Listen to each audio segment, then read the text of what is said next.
Okay, so this video is going to be an applique font tutorial.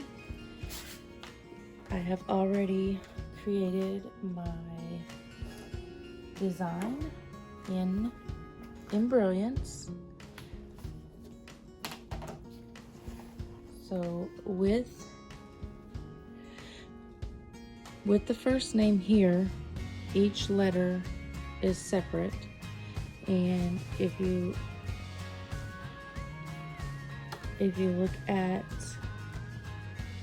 if you expand each letter, you have a placement stitch, a tack down stitch, and then a satin stitch for each letter.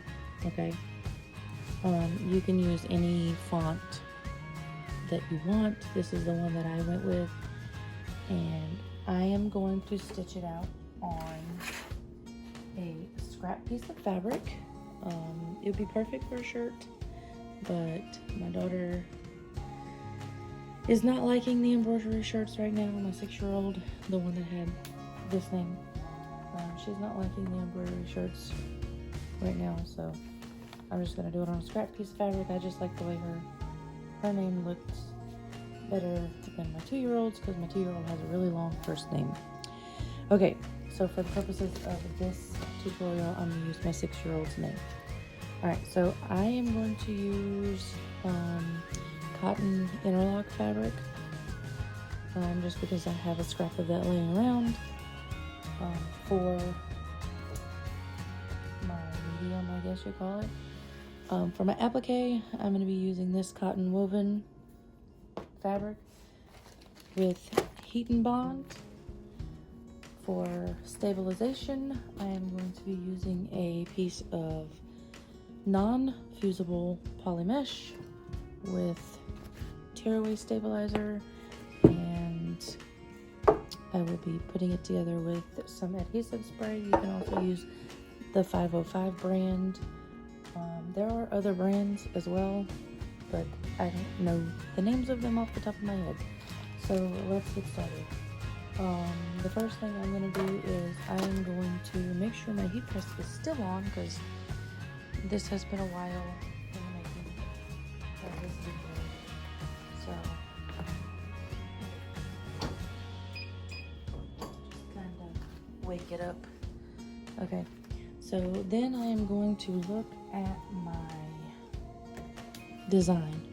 Okay, now I am going to be using the same fabric for all of the letters.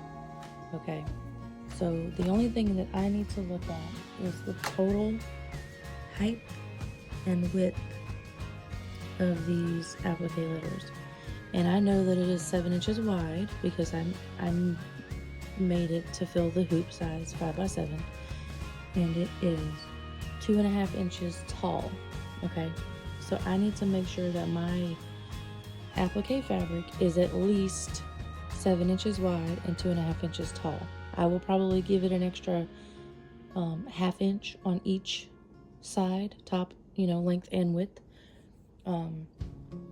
just to make sure that it's not too short or anything. Okay, so if you were doing a different applique fabric for each letter or every other letter or whatever, you can click on that specific letter and it will tell you the height and width of that letter.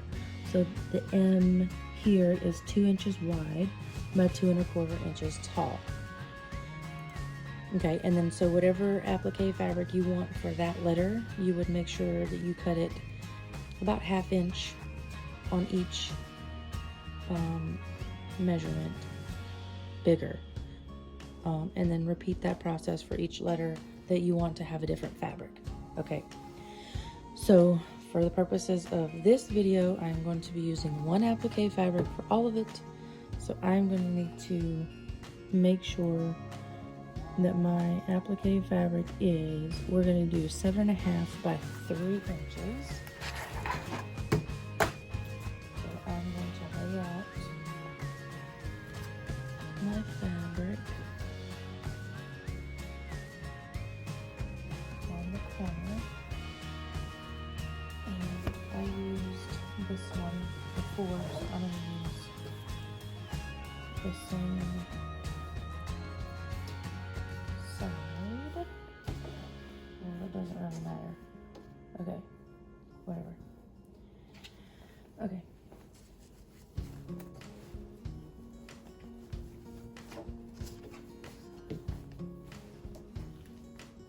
Just make sure y'all can see it. And then I am also going to lay out my heat and bond. Oops, I don't know what I pressed over there. But here. Okay, there we go. Heat and bonds. You want to make sure that you're using heat and bond light. You can buy it in these small packs. You can buy it in these rolls. This roll here is $8. The small packs are $2.97 at Walmart. You can also get them on Amazon. And if you do a lot of applique, you can actually buy a big bulk of it. And it's probably more cost effective. But I don't do a lot of embroidery at the moment, so I'm just gonna stick with the smaller amounts for now. Okay, so I am going to lay my, instead of cutting this out and then cutting this out, I'm going to cut it out together. And I cut it out the way that it's going to be pressed together, because this side may be a little bit wonky when I cut it. So if I were to cut it upside down and then flip it to where it's supposed to be, they might not line up the right way. So I'm going to line it up with the inside edge of the selvage, so I'm not going to include the selvage edge when I cut, or when I'm measuring or whatever. So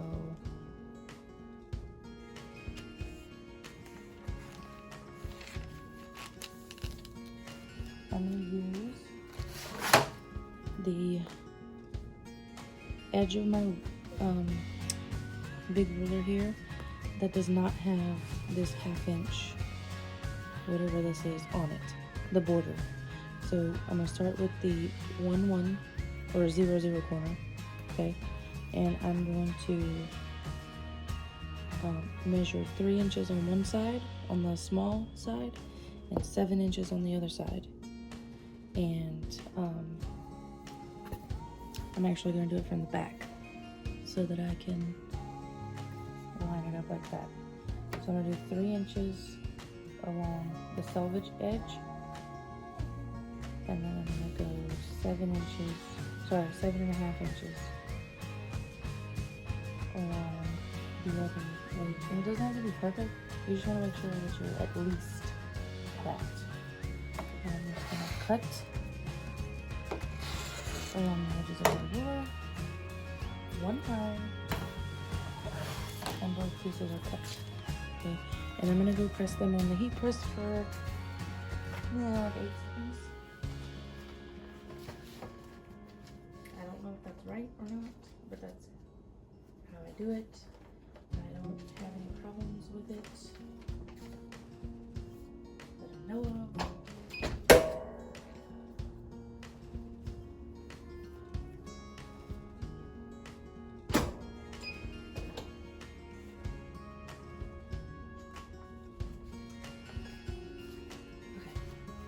So this is going to be a super easy design, especially if you're only using one piece of applique fabric for it.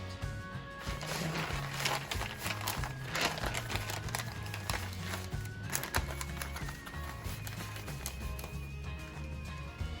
roll that back up and pull up. I don't have space to be leaving it out.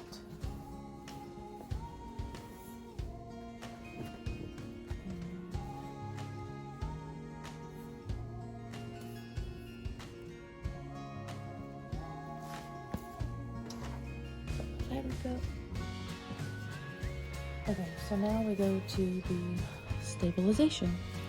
So whatever hoop you're using, okay, you want to put it facing you the way it's going to go on the machine. Okay. And then, actually, sorry. Reverse. Okay. So I'm going to cut out 10 inches of stabilizer.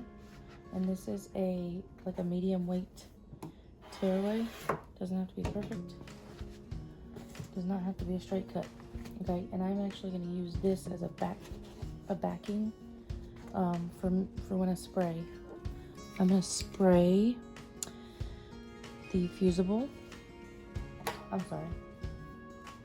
going to spray the poly mesh with the spray, and then I'm going to put the poly mesh onto the fabric. And you would also do this to a shirt. But I'm using this as a shield, basically. So I'm going to put this onto the fabric. And you want to make sure that there's no creases or anything. And so if you were doing this as a shirt, you would put this on the inside of the front of the shirt. And then you can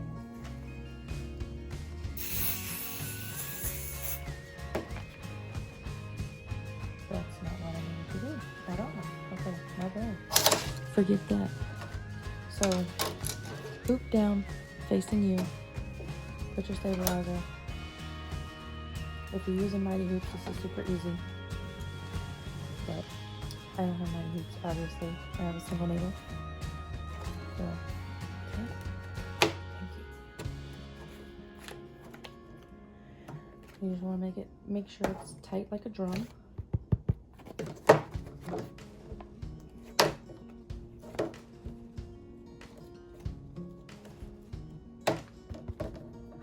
And then that's not going. Now there might be some tacky left on here, but you would spray it and stick it. So I'm just making sure that the design is pretty centered.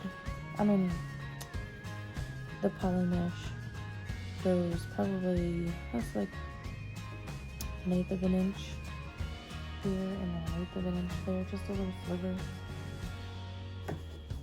It doesn't have, honestly, on the sample, it does not have to be straight. Okay, but you want to make sure that you get any bubbles out or anything like that. Okay, and I might pin this down so it doesn't fold over and get caught.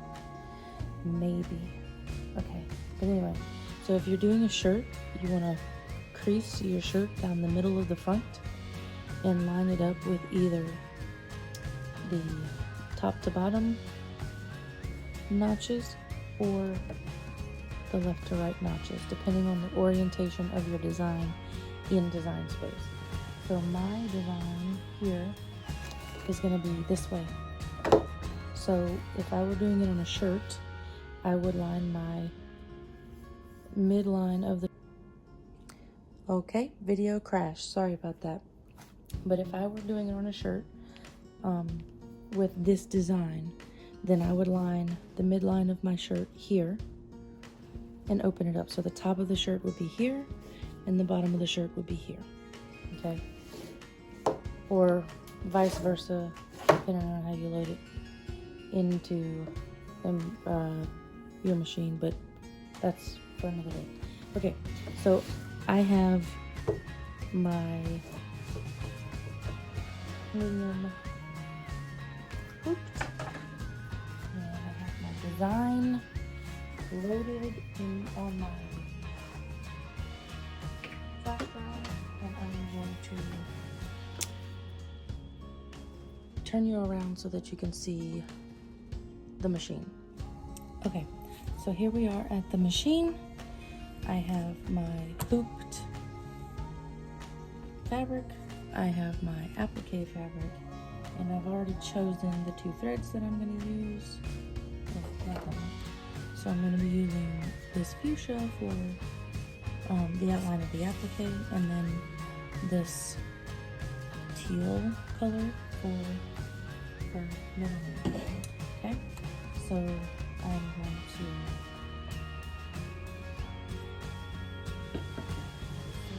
my first color, which is going to be for the applique. Get in there. Okay, and then I'm going to hoop. I'm going to mount my hoop.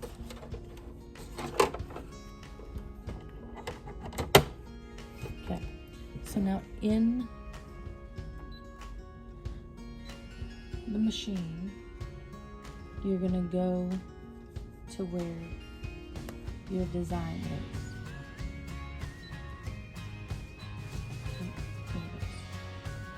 Make sure it's coming out hoop. And it doesn't matter to me which orientation it is. Here, see right here, you're looking, this is the top and this is the bottom. So it's gonna stitch the top up here. But if you didn't hoop your shirt that way, then you would need to flip it. But it's easier to pull the shirt inward than it is to pull it that way, maybe. So think about that when you're doing a shirt. It's fine the way it is for me. So I'm gonna end the edit, and then I'm gonna tap on this needle position button, and I'm going to basically trace. You can press the actual trace button and it'll go around it for you. That's not the trace button. The arrow, the dotted line is the trace button, and it will trace for you, but I like for it to go where I tell it to go. So if you are trying to make sure that it is high enough up on the shirt, you can go to the top. Sorry, you can go to where the top is and press OK, and then you can move it up or down in the hoop to wherever you need it to be, and then go back and make sure that the corners aren't going to hit the hoop. And I'm good, but you would make sure that you're good on your shirt or whatever. So I'm going to end the embroidery, and for this, because I am using the same fabric for each of the letters, I can do all of the placement stitches together, lay down my fabric, then do all of the tack down stitches together, and then trim everything, and then do all of the satin stitches together. So you can rearrange that in Brilliance to do that, but I didn't bother with that. So I know that every third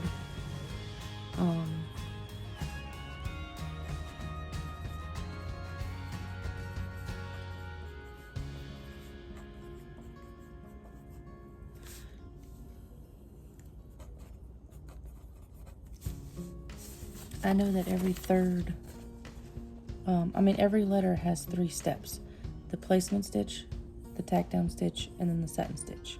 So I'm gonna go and I'm gonna do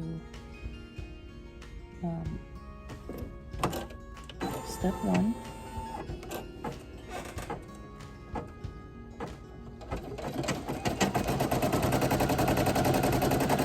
I'm gonna cut that. I have run into problems when the tail is left. Sometimes it gets caught around the foot and it's not pretty, so.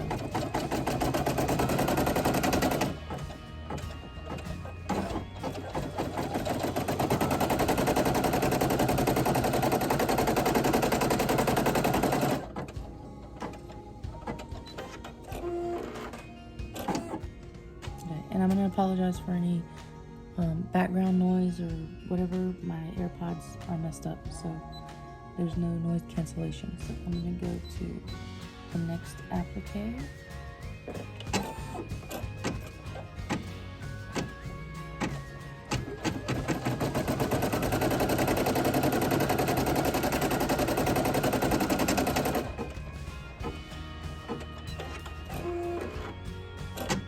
And for my font that I chose, the whole letter is not an applique.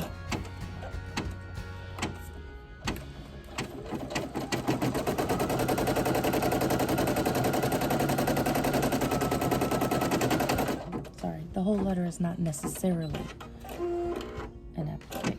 And then 10 for the I.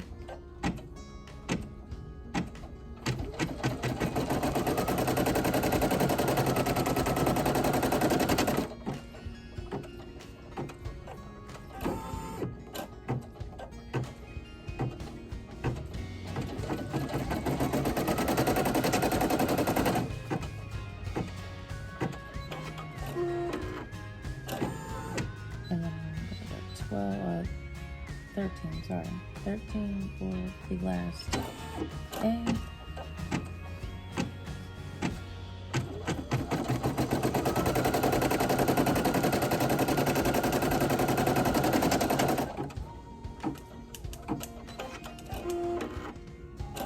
Okay, and I am going to clip the jump stitches .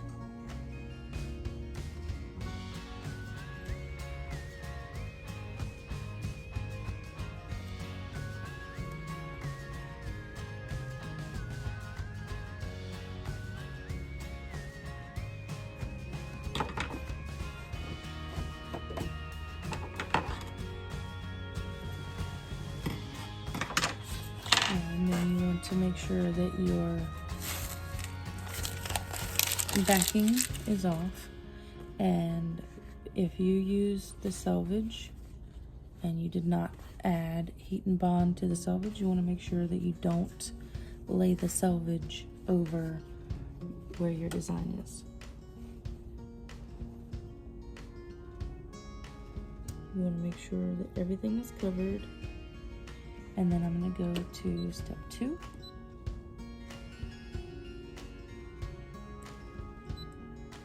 And press OK and press go.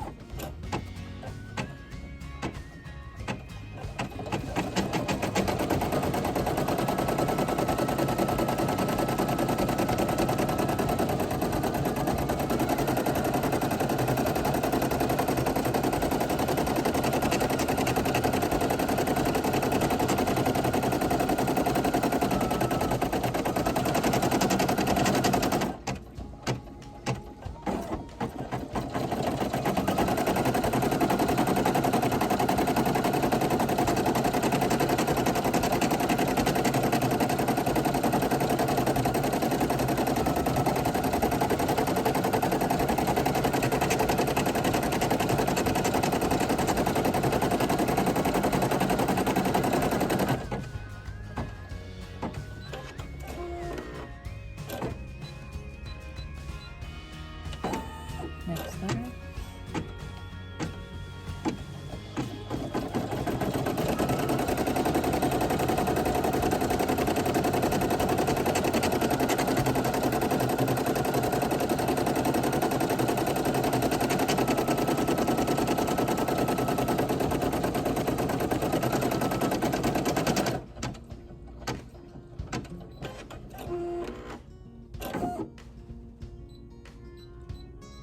Next letter.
skills.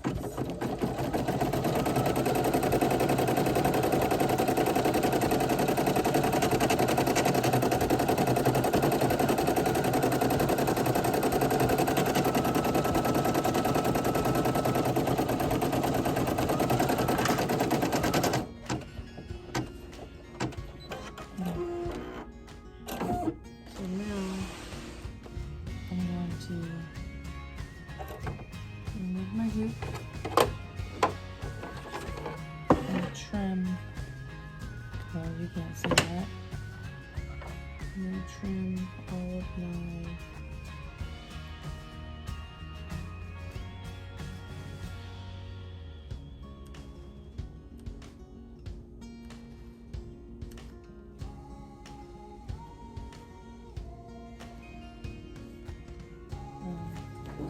around all of the letter pieces.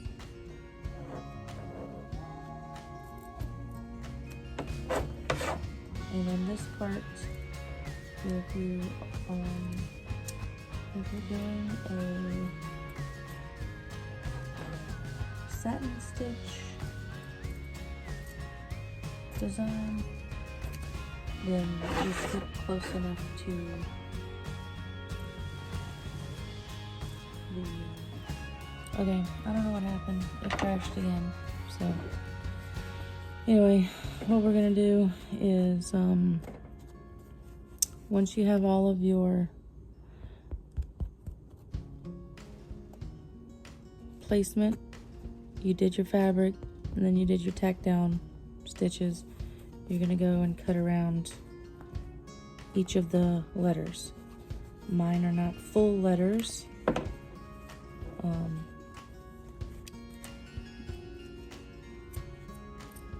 So don't let it fool you. Oops, did not cut it all the way.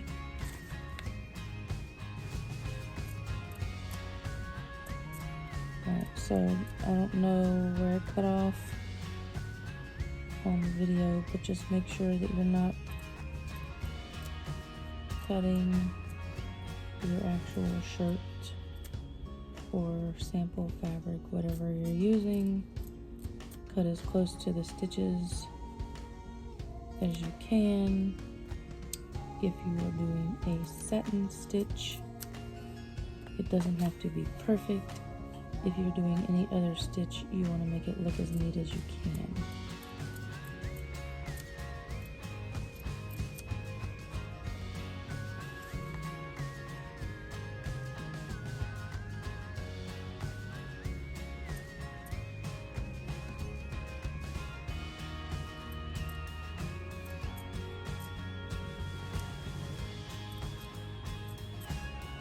Now I will say, if you are doing a smaller font, and the letters are closer together, then you might want to do your letters one at a time, so you can cut them out one at a time.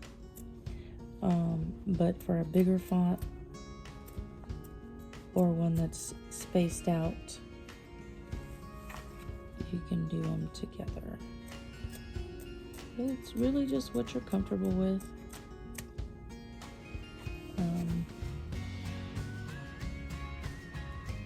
I know that when I first started, there was no way I was doing the skipping around and all that stuff. When I got a little bit comfortable with it, I started skipping around. Whoa! And some designs you can skip around, some designs you can't. You just have to look at your layers. So if something is layered on top of something else, then whatever is on the bottom has to be stitched first. So if you have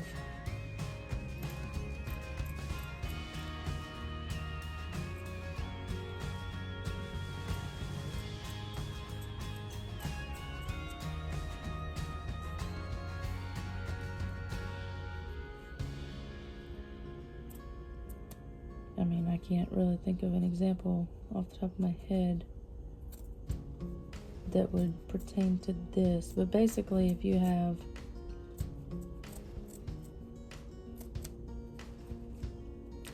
something on the bottom, it has to stitch first. If it's not overlapping at all, then it doesn't matter what order you stitch it in.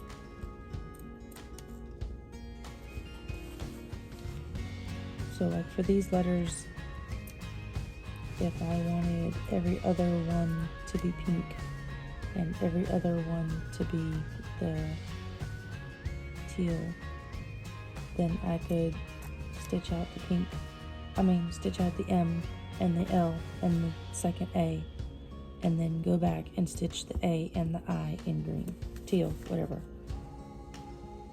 So it just depends on your design.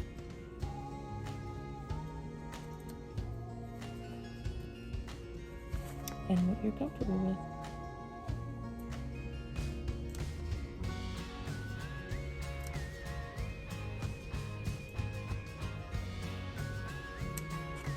Okay.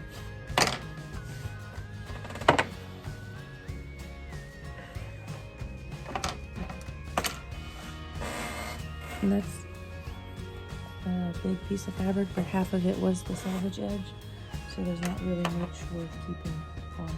So normally I would keep my decent sized scraps.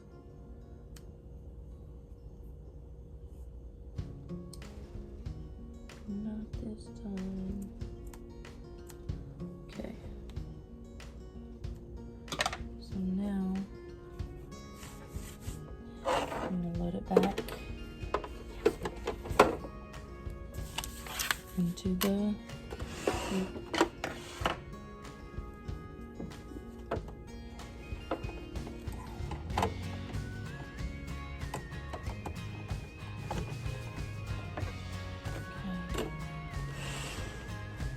And I'm gonna go and do the satin stitches. Okay. And there we go.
Okay, so now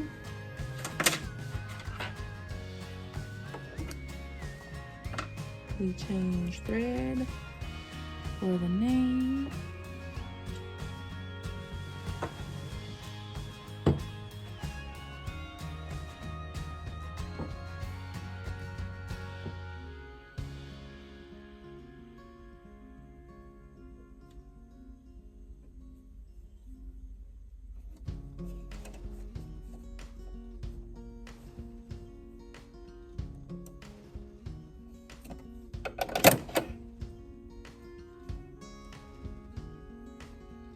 and let it stitch out.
No.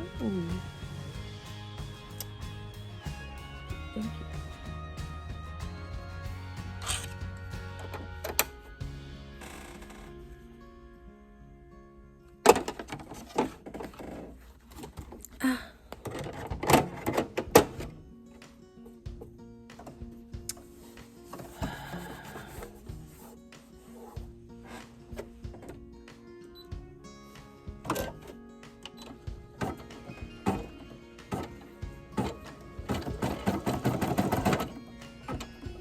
Oh no.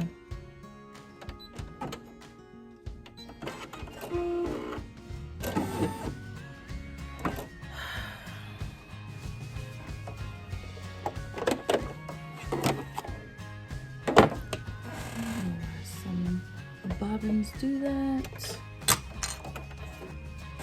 And it would be the one that I didn't check.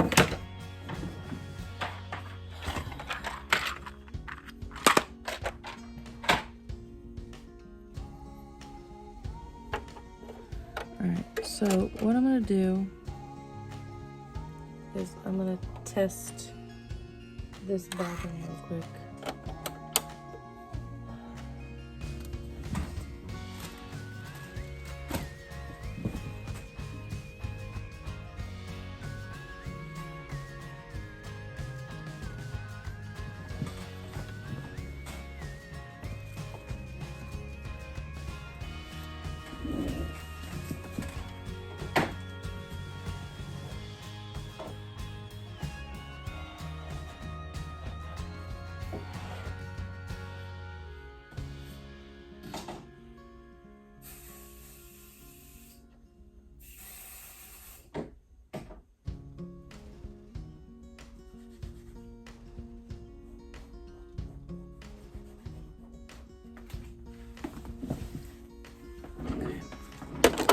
Use gray so I can see.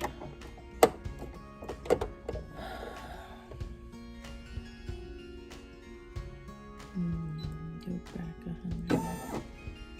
Okay. So I'm just gonna go back a little bit. I already know where I am in the other design, but I just need to test.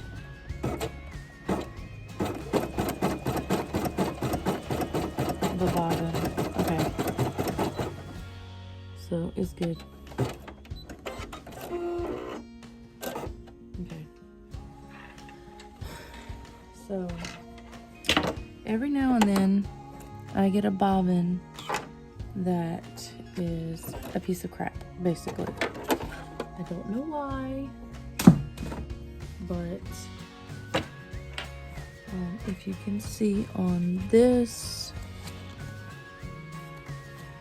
right here, you can see it's white instead of blue. The bobbin is showing through.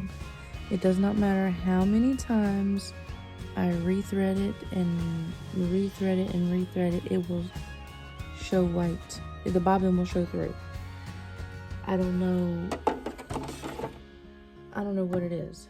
But basically this is going in the trash. The bobbin that caused that. Because I don't know what to do with it. have no idea why it does it. I don't know how to fix it. I don't have the patience for it, so whatever. So I'm going to go back. Ah, no, what did I do? Okay, so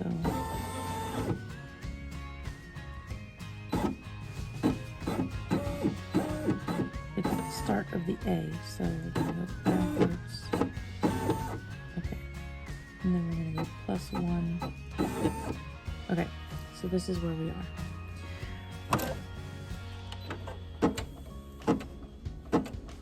I don't know why it does it.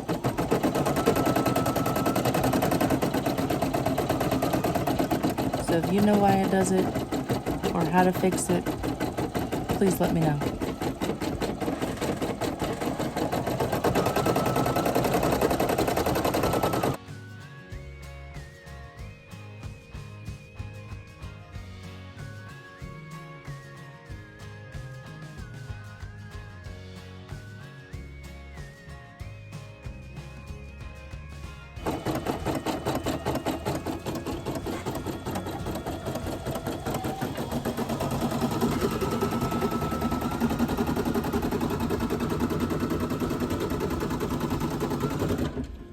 What is that?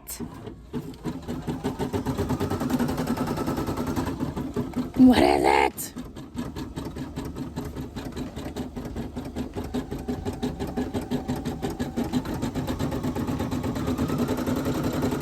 Could it be the spider I flicked earlier?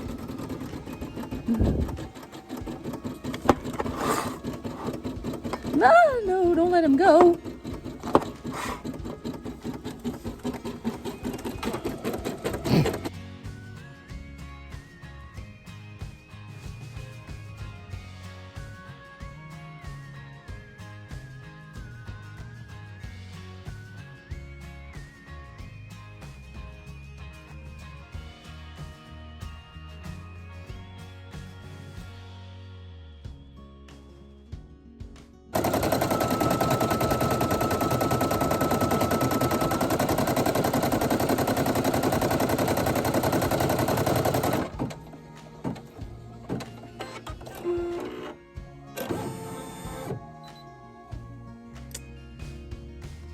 What happened to the E? You know what?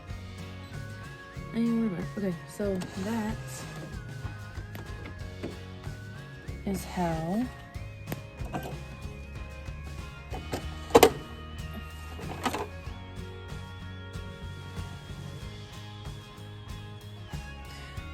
that is how you embroider an applique font.